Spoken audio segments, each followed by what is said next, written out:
Ok, donc maintenant on va passer à la partie donc interface et au paramétrage. Du coup, alors l'interface, donc vous pouvez voir qu'il y a trois, voire même quatre principaux menus. Donc il va y avoir premièrement donc ce menu.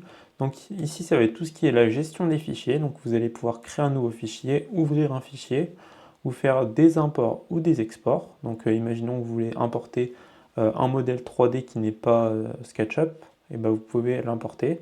Donc si c'est un fichier SketchUp, vous pouvez l'importer, enfin on verra comment est-ce qu'on peut l'importer d'une autre manière, et on peut voilà, partager un fichier et puis le sauvegarder, changer le titre.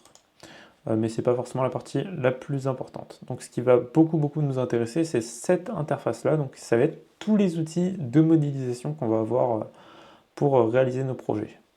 Donc ça va être des outils 2D, 3D et certains qui permettent de faire de la visualisation. Juste après, donc la prochaine vidéo, ça sera comment justement personnaliser cette barre d'outils, parce qu'on va voir qu'on peut un peu la personnaliser.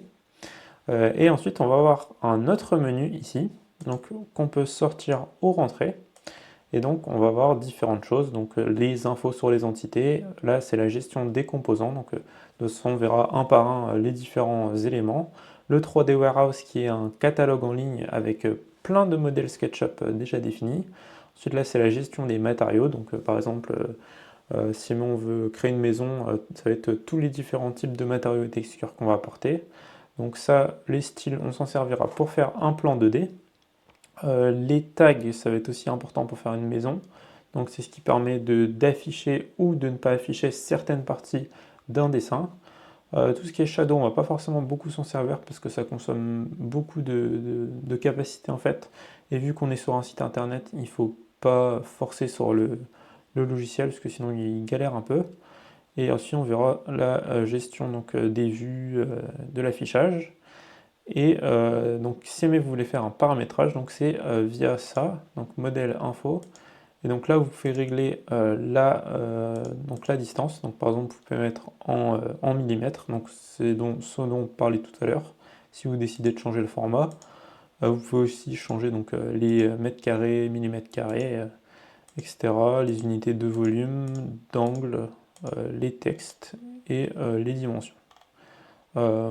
Pour ma part, je vous conseille de garder les paramètres initiaux et de rester en mètres ou en centimètres millimètres. Et donc on va avoir aussi ici, ça va être donc une partie mesure. Donc par exemple, juste pour vous montrer à quoi ça sert, lorsqu'on fait un trait, on va avoir la distance de ce trait qui va apparaître.